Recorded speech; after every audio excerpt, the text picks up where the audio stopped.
बचपन से हमारी माँ ने हमें सिखाया है कि कोई भी काम करो ध्यान से करो। ध्यान से करो इसका मतलब एकाग्र होकर करो। एकाग्र होकर करो मतलब जो काम करो उसमें ही अपना ध्यान लगाओ ताकि वो काम अच्छा हो सके। इसको हम कहते हैं एकाग्र होने की अवस्था। इंग्लिश में हम इसको कंसंट्रेशन कहते हैं। वह सारा शोर मेरी एकाग्रता को भंग कर रहा है। कभी कभी जब हम पढ़ते लिखते हैं तो कहीं शोर शराबा होता है तो हमारा ध्यान वहां पर नहीं लगता है। इसका मतलब वो हमारी एकाग्रता को भंग कर रहा है। एकाग्रता का हमारे जीवन में बहुत बड़ा महत्व है। यदि कोई इसे अपने जीवन में ढाल ले तो कोई भी काम जो असंभव है उसको भी संभव बना सकते हैं। जैसे आप देखेंगे कोलंबस के बारे में कहा जाता है कि उसने 20 वर्षों में नए नए स्थानों की खोज की और स्वयं को केंद्रित कर लिया था।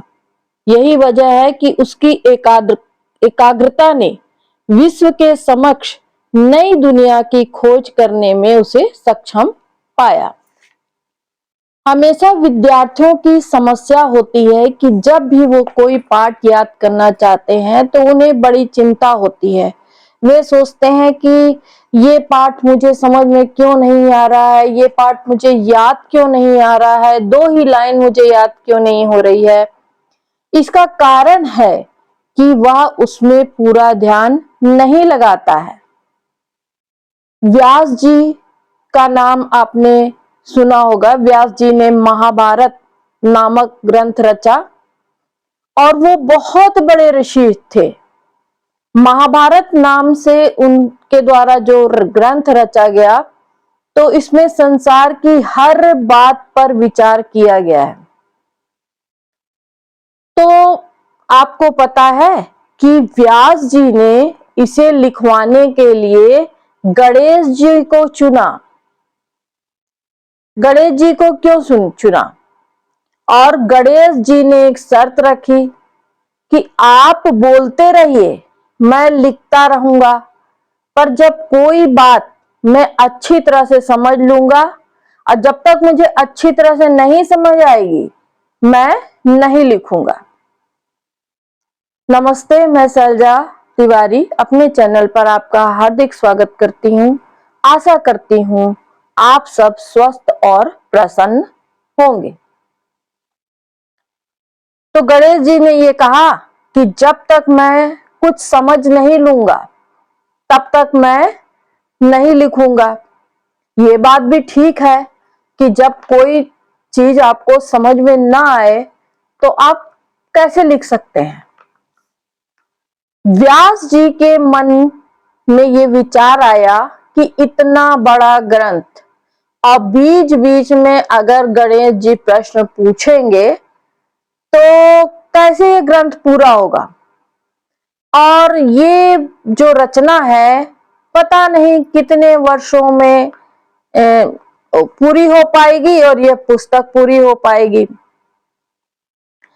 व्यास जी को ग्रंथ लिखने के लिए कोई अन्य योग लेखक नहीं मिला और उन्होंने गणेश जी को ही चुना।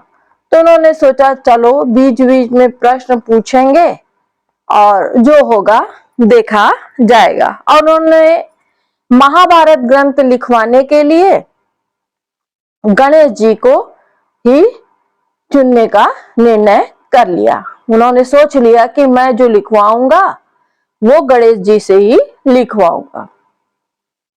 अब जब व्यास जी ने बोलना शुरू किया तो गणेश जी ने लिखना शुरू किया। ग्रंथ में सैकड़ों प्रश्न उत्तर, किस्से, कहानियां, कथाएं सब आते रहे, पर आश्चर्य की बात गणेश जी चुपचाप लिखते रहे। गणेश जी न कोई प्रश्न पूछे और केवल वे ध्यान लगा के चुपचाप जो है ग्रंथ लिखते रहे। उन्होंने कोई भी प्रश्न नहीं पूछा। व्यास जी बड़े हैरान, बोले क्या बात हो गई भाई, गणेश जी तो कोई प्रश्न ही नहीं पूछ रहे हैं। और गणेश जिन्हें आपने शर्त भी रखी थी कि आप हर बात को सोचेंगे, समझेंगे और पूरी तरह से समझकर ही लिखेंगे। अब आप क्यों मौन हैं और आप पूरी तरह से क्यों मौन रहे? क्या हर बात सहजता से आपको पूरी तरह समझ आई? मेरे विचार से तो बहुत सारी ऐसी बातें थी जो बहुत कठिन थी। अब गणेश जी मुस्कुराए और बोले, ध्यान से सुनिए क्या बोले गणेश जी। गणेश जी ने कहा, ऋषिवर, ग्रंथ लिखने से पहले मैं सोचता था कि यह ग्रंथ बड़ा कठिन होगा और इतनी लंबी रचना बिना बोले मैं चुपचाप कैसे लिख पाऊंगा, बिना प्रश्न पूछे, बिना उत्तर जाने कैसे मैं ये ग्रंथ लिख पाऊंगा। किंतु जब मैं पूरा ध्यान सुनने में और लिखने में मैंने लगाया तो हर बात मुझे समझ आती गई, हर बात अपने आप स्पष्ट होती गई। और सबसे बड़ी बात, इस ग्रंथ को लिखने में ना तो मुझे थकावट महसूस हुई और मुझे ना तो कोई आवश्यकता हुई कि मैं आपसे ऋषिवर कोई प्रश्न पूछूं। और यह सब सबसे बड़ा कारण था कि मैंने ध्यान को एक ही जगह टिकाने के कारण ही इसको मैं संभव कर पाया।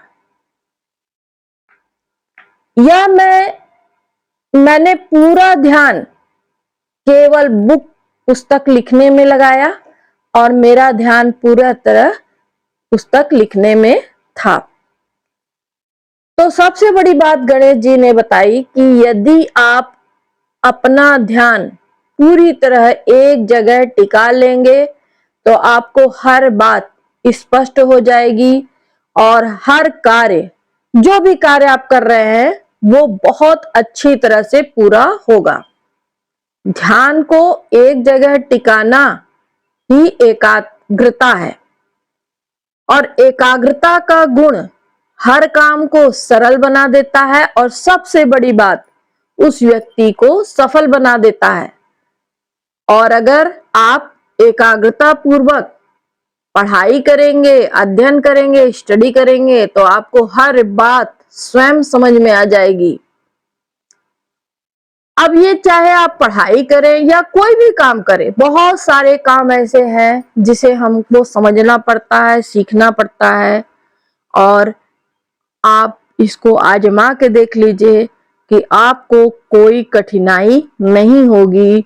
और इतना बड़ा ग्रंथ महाभारत वेद व्यास जी ने गणेश जी से लिखवा लिया, क्योंकि गणेश जी बहुत ही बुद्धिमान और एकाग्रचित्त भगवान हैं। तो इस पाठ से हमको क्या शिक्षा मिलती है? तो हमको इस बात से शिक्षा मिलती है कि अगर आप किसी भी कार्य को करें तो मन को एकाग्रचित्त कर करें, कंसंट्रेशन बनाकर रखें, क्योंकि ऐसा कार्य करने से कार्य जल्दी हो जाता है, कोई भी काम, कोई भी वर्क जल्दी हो जाता है। और अगर हमें जीवन में सफल होना है तो हमें एकाग्रता या कंसंट्रेशन जरूर रखना चाहिए। धन्यवाद।